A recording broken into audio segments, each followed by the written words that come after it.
Howdy guys, what is up? I'm David and you're watching Blacksmith, and today we are talking about the service rifle of the German Empire in World War I, which is the Gewehr 98 as they call it, but we're just going to call it G98. In the last video we talked about the service rifle of the Austro-Hungarian Empire, which is the M1895 Melicher, and in that video we had a really cool montage about these two rifles, so make sure you go ahead and watch that video. This rifle looks a hell of a lot like the Kar 98K, the World War II service rifle of the Third Reich, and that's for a good reason, because this is the grandfather of the Kar 98K, but we're going to get there, don't worry.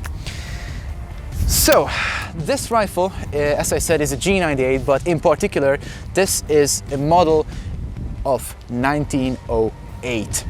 And that means that this rifle was made for Brazil, a South American country. There are also some markings on the receiver that indicate that, but we are going to talk about that later on. So what I'm holding right now is pretty much a Rolls Royce of G98s, but let's get talking about its history. So the Mauser action's history begins in the end of the Franco-Prussian War in 1871. The Prussians had the rilfe needle gun back then, which was started to get outdated compared to the French Chaspe rifles, and this became pretty apparent to the Germans. So they asked the Mauser brothers to design a new service rifle, and they did just that. They designed the Gewehr 71, which was a single-shot rifle that fired metallic cased cartridges, and that is important because the rilfe needle gun had cartridges that had paper mache cases that were prone to cook-offs, and they were pretty fragile. However, as I said, the G71 was a single-shot rifle, so soon the German Empire had to adopt a new rifle, as in the 1880s French adopted the M1886 Lebel with the smokeless 8mm cartridge. And the G71 was still a black powder powered rifle, which was already outdated by the time the Lebel came around. So then came the G88.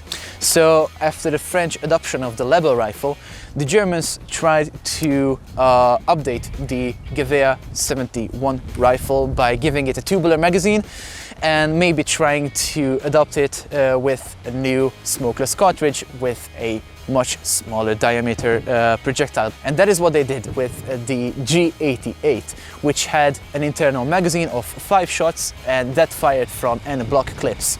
If you want to know more about the history of the N-block clips, make sure to visit the last video that I made about the Melicher M1895. I explained how the N-block clips came to existence. The G98 came around at the end of the 1800s by combining all of the previous 20 years of experience that they had with making rifles. This rifle was originally fielded with the Patrone 88 or the cartridge 88, which still had a round-nosed bullet. So what the Germans did just in the beginning of the 20th century is that they designed a brand new cartridge with a pointed nose bullet, and they called it the Spitzgeschoss, or the 792x57 Mauser, as we know it today. After World War I, particularly in the 20s, came a new type of rifle with this exact action, which we already know as the Kar 98K, which was pretty much this rifle with a lot shorter barrel. Even though this rifle was and is still the golden standard of bolt-action rifles, it still went out of fashion in the 50s, and it started to show its age by World War II.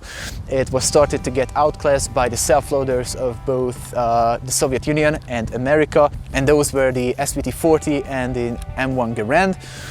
And by the 50s, pretty much everyone had barrel rifles and assault rifles, so these were officially obsolete. Okay, so that is pretty much all about the history of this rifle. Let's talk about the features. So we've got a I think 740 3mm long barrel with a 7.92mm bore, then a fixed front sight and a bayonet lock in the front. Now unfortunately I do not have a bayonet to show you, but I swear these had bayonets. Moving back from there, we've got two sling swivels on which you could mount slings. Unfortunately I do not have one of those either. Then we've got the rear sight that goes from 200 meters all the way to 2000 meters in 100-meter increments. Moving back from there, we've got the receiver with the bolt and the integrated magazine, and this is where it gets fun. So let's talk about the integrated magazine first. As you can see, you've got your stripper clip slot right there, and of course these rifles were fed with stripper clips. This was the easiest way to store and load ammunition with, but obviously these cartridges could be loaded one by one. But I've got a little bit of a fun fact about these stripper clips. So the model of 1908 was chambered for 7x57 Mauser, which is a different caliber than this one, and it has a wider casing base than the 7.92x57 Mauser, which means it also has a wider stripper clip. And this is a 7.92x57 stripper clip, so it just drops into the slot. It's not compatible, and I was not aware of that until I tried it myself. So be aware, if you get one of these rifles, they are not going to be compatible with 7.92x57 Mauser stripper clips. That sucks, but the internal magazine is still compatible with the rounds itself. This internal magazine of the G98 accepted 5 rounds of this ammunition, by the way. Moving back from there, we've got our bolt, our safety catcher and the cocking piece, and our takedown lever, you could call it, but that is actually the bolt stop and the extractor of the rifle, as we are going to see it later. On the bottom, you can see the trigger guard, and the base plate of the magazine. Moving back from there, you've got your takedown lug or disassembly lug or disassembly disc, and the butt plate, which was just a piece of metal. And now that that's done for, let's talk about disassembling the rifle.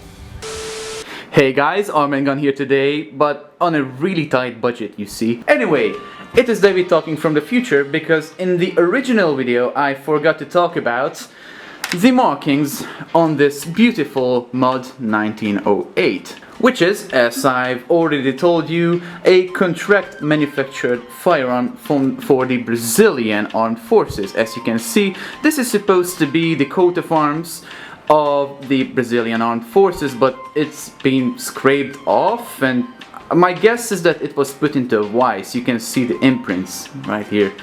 This is disgusting, don't do this, guys. Going lower on the receiver ring, you can see the serial number 6600, which puts this rifle in the 1908-1910 manufacture date range, which is pretty cool. Next to that, you can see the beta and the B in a circle, which indicates that this rifle really was made for the Brazilian contract. Above those, you can read BKA 12 in a diamond, which is a proof mark for the demilling process. Yeah. Below all that, you can read Orion, which is the importer mark, and right next to that, again, next to those pretty bad marks, you can see 7x57, which is the caliber marking for this weapon. And next to that, on the receiver, you can read Deutsche Waffen- und Munitionsfabrikant Oberndorf, who's the actual manufacturer of this rifle. Pretty cool. Before disassembling any firearm, it is your responsibility to check if the given firearm is empty. The way you do that in the case of a Mauser action is you check if the magazine is empty, and you even check into the chamber if it's empty. Now this rifle, as we are going to see later, is deactivated, demilled, so what that means is that this rifle is absolutely incapable of firing a live cartridge. Now that we've got that out of the way, let's start the disassembly process. So, I don't think I have to show any of you how to disassemble a Mauser action, but here we go anyway. So, before we begin, you have to make sure that the safety is in the middle position. You open the action, you pull back the bolt, and then you pull the tab of the bolt stop and the ejector outwards. Then you can pull out the bolt. Set the rifle aside, then we've got a beautiful bolt. Then you push this button in on the bolt sleeve and you start turning the bolt sleeve towards yourself, just like this. And then the firing pin assembly and the bolt sleeve assembly and the bolt comes apart.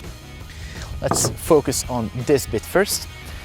So, what I mentioned this disassembly disc earlier, and the way that works is when you disassemble the rifle, you do have to exert some force on the bolt sleeve, but this is under the tension of the firing pin spring, which is kind of stiff. So what you do is insert the firing pin into this disc, push down on it, and then turn the cocking piece 90 degrees either way, and it comes right off.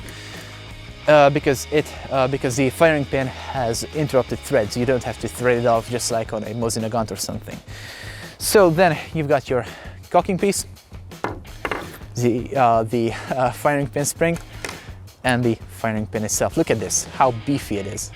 God damn. And then you've got your safety catch and the bolt sleeve.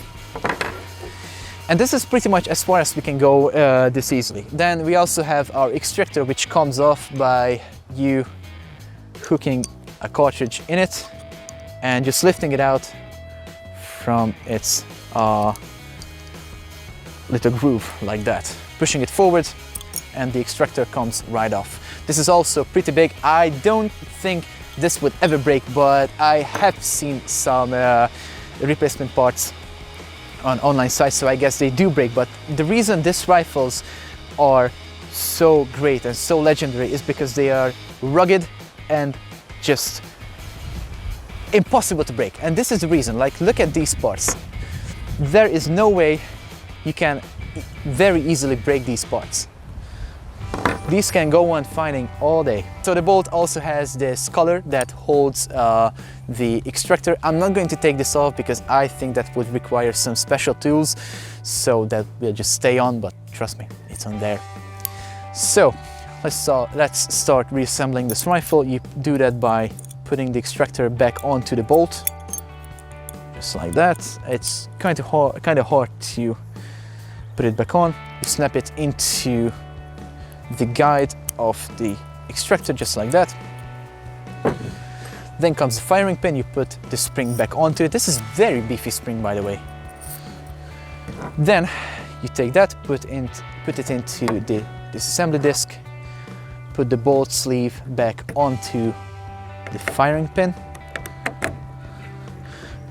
and put the safety back into the bolt sleeve, put it into the middle position, then just put the cocking piece right back onto the firing pin. This is kind of hard to grab. Then all you have to do is put the firing pin assembly right back into the bolt body and just screw it back on. Next step is that you simply just put the bolt right back into the rifle and you are ready to rock and roll.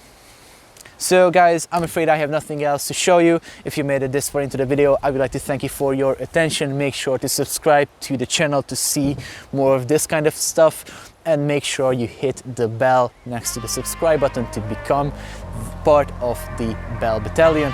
I'm going to see you later. Bye.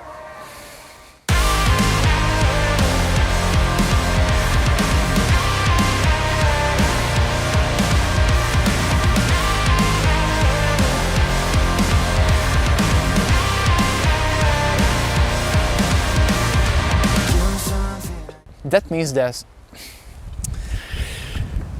means, God damn it, this firing pin, Jesus. Okay, so